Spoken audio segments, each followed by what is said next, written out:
So what's the number one thing that holds most people back?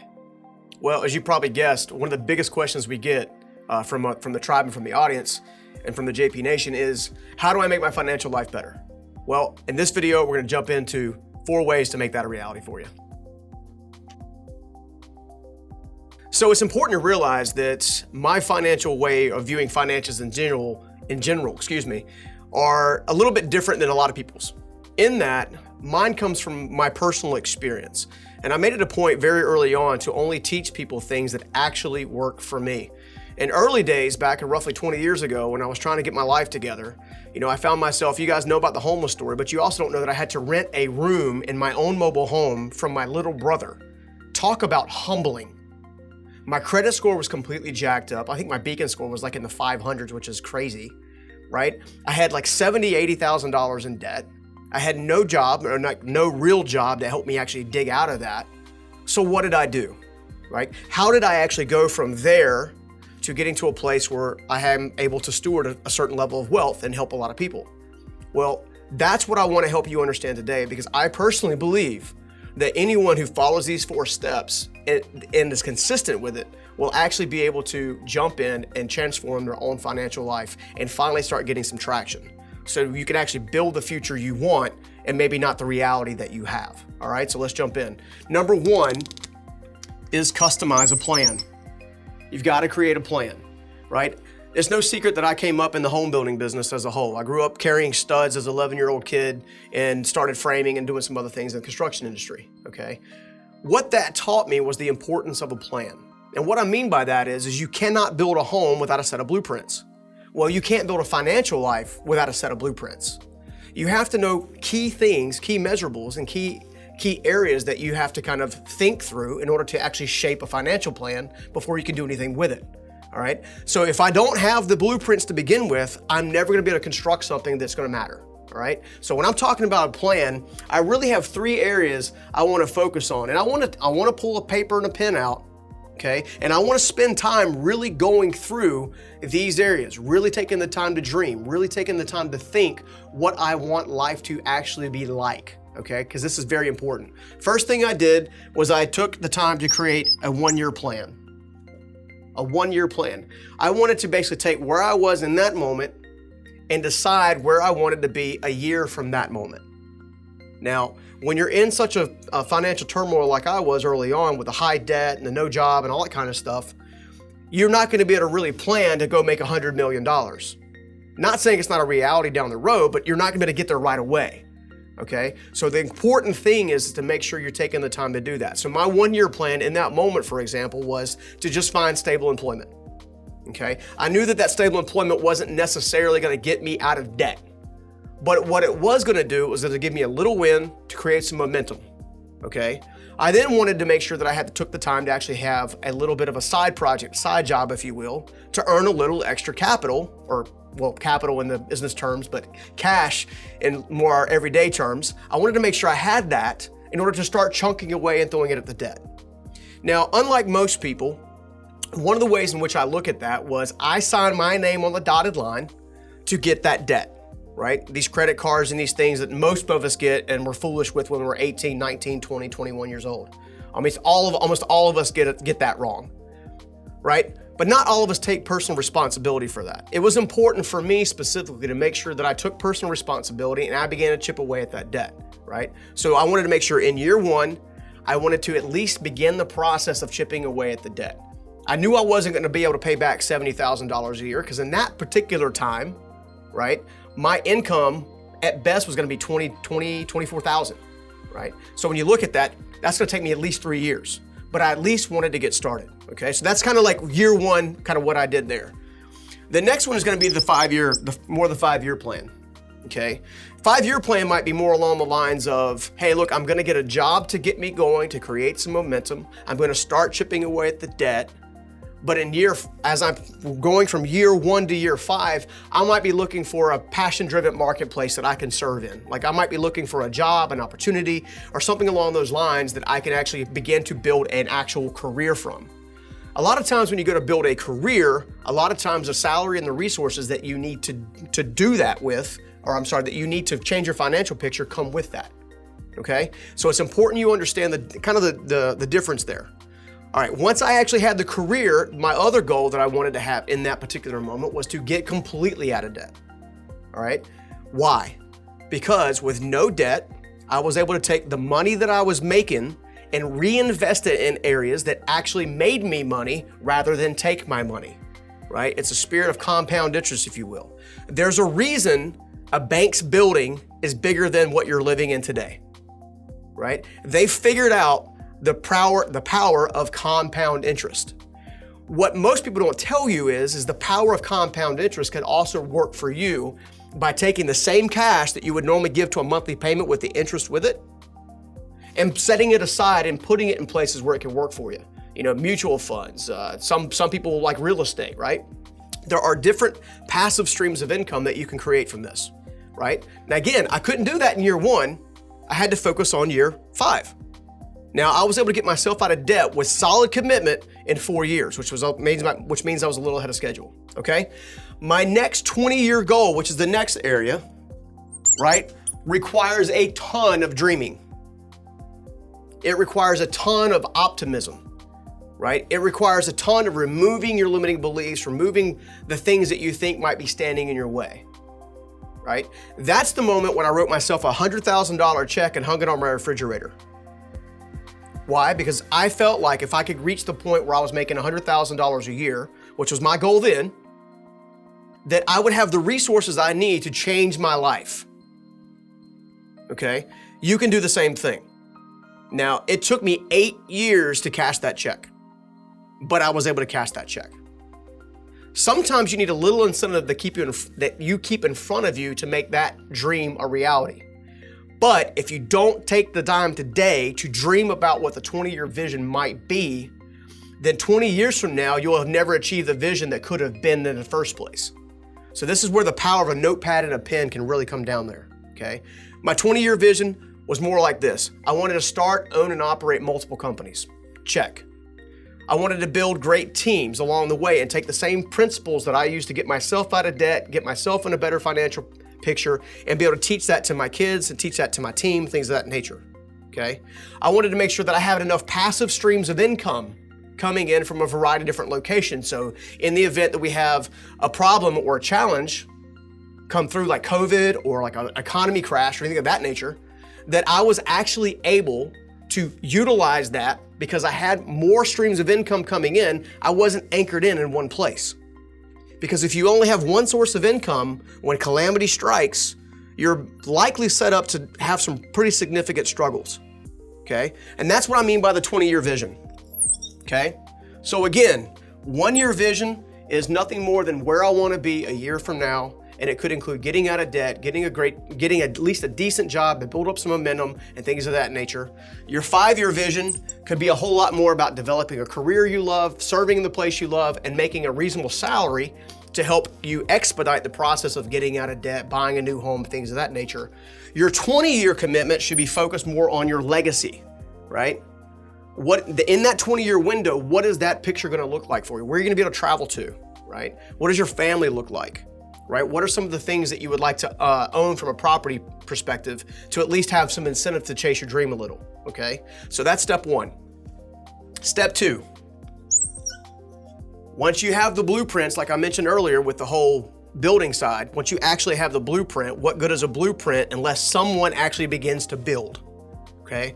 I call that executing the plan, right? Once you have the plan, you're going to execute the plan. Now, here's what I mean by that. You have the different visions, you have the 3 different visions, and it's important that each of these 3 talk to each other, right? Year 1 should build up to make year 5 possible. Year 5 should build up to make the 20-year goal possible, okay?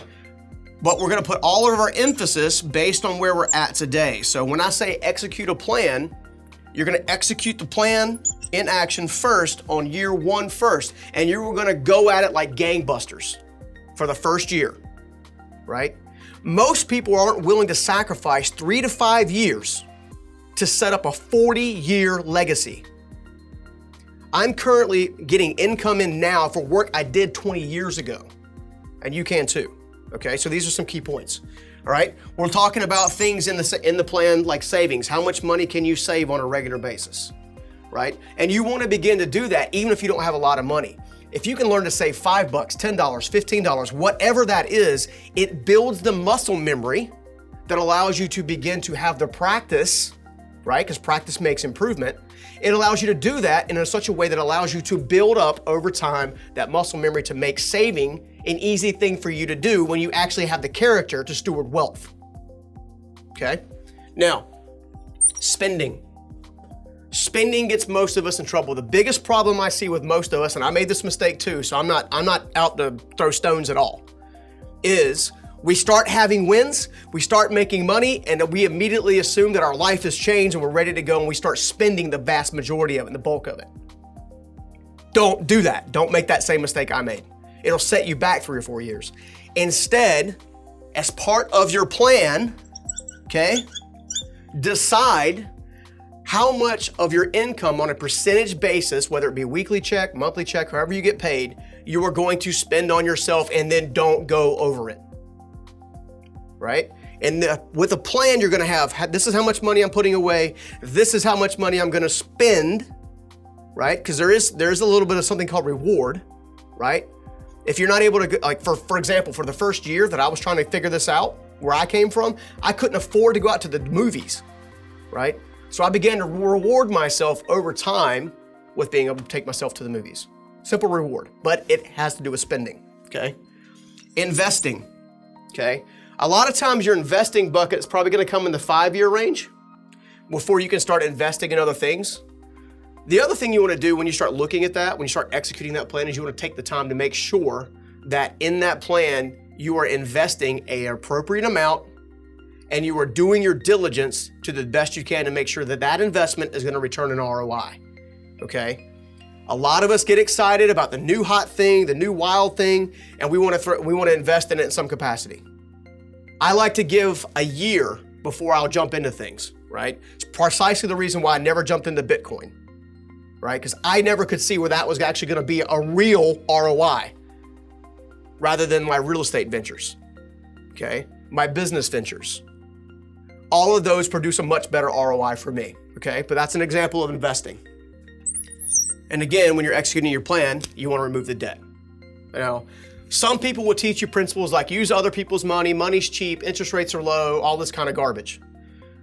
Let me put it to you this way. At the time of this recording, COVID is still a thing. Now we're coming out of the backside of it, but it's still a thing.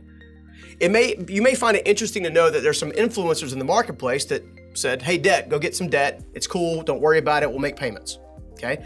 I myself, because of my experience, are on the other side of the field, right? The businesses that I have are able to survive and thrive because I have the cash to take care of the responsibilities that I have because I'm not giving that money away in a form of a payment to someone else. I would rather wait, sacrifice, put in the time and energy to pay for things in cash. And there are different ways to do that. We'll talk more about that in later videos. All right, so that's execute a plan. Get your blueprint together, start building, okay? Now, like anything else, step 3 is gonna be measure the plan. Why? Because even the best plans are gonna require change. And in some cases, a little bit variable change, okay? So you're gonna discover when you go to get the plan, you go to execute the plan, that some things are working, some things aren't working, some things are confusing, some things are missing. You're gonna see all of that, okay? But at least with the plan, you can document which one of those things are and then measure it upon the success. Is it successful? What's come up that's actually unexpected, okay? So crazy point. I was actually taking the time to teach my kids how to do a budget, okay, which is part of a plan, okay? You know the one thing that they forgot to budget that was probably gonna bite them in the butt? Food. Food and clothing. They forgot to set aside a little money in their budget for food and clothing. So they had built their budget on getting a car payment and getting a phone and all this kind of stuff, and they didn't realize that they were gonna be way upside down if they decided to, do something interesting like maybe eat 3 times a day. Okay, that's an important thing to know, okay? So you want to be able to measure your success, look out for the unexpected, Look and see where the struggles came up, right? Struggles meaning from the plan perspective and also from inside of you. And here's what I mean by that. When you start putting this into practice, the biggest thing that you're gonna have to change is your behaviors. You are going to move from more of a poverty mindset to more of a wealth mindset, okay? This process allows that to take place. But if you keep doing the same things that you've been doing all of this time and having financial struggles and financial problems, it's never gonna change, even with a plan, right? So we want to get the plan, we want to execute the plan, and we want to move down the pipeline to wealth and stewardship, okay? So that's the next piece. So beware of your behaviors. If you're a spender, I'm sorry. You're gonna have to sacrifice for a minute, just as I did. I like to go to fun places and spend money too. But I've also learned that if I was gonna ever have anything of value, anything of meaning, anything that I wanted, right? Then I was gonna have to put a little sacrifice on the front end, change my behaviors to get what I want on the back end, okay? Step 4, adjust the plan, right? All of this has to do with learning. All of this. Creating the plan, you're gonna have to get some help with actually creating that plan, which we're happy to do for you, right?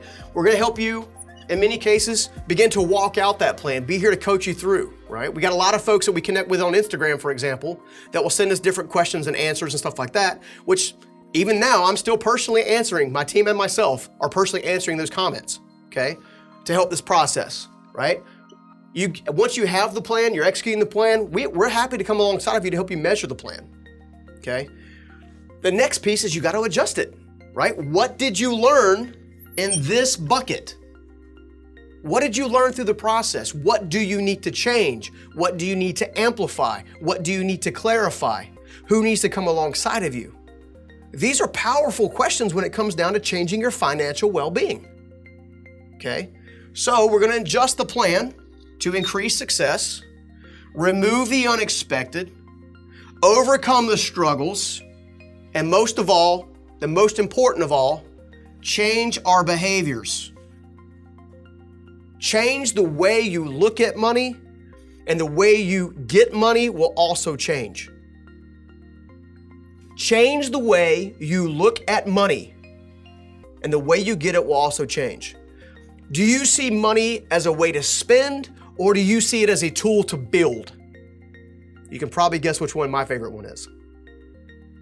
If you'll do these 4 steps in succession on a regular basis, I'm telling you, it won't take you 3 to 5 years to really start to really get some serious distance from where you're at today to where you want to be. Like serious distance. But you got to be committed and you got to follow the program. You eliminate any one of these steps and it's never going to work. Why? Because when you adjust the plan, it allows you to create a new plan. I never thought in 1,000 years that I would ever make 6 figures.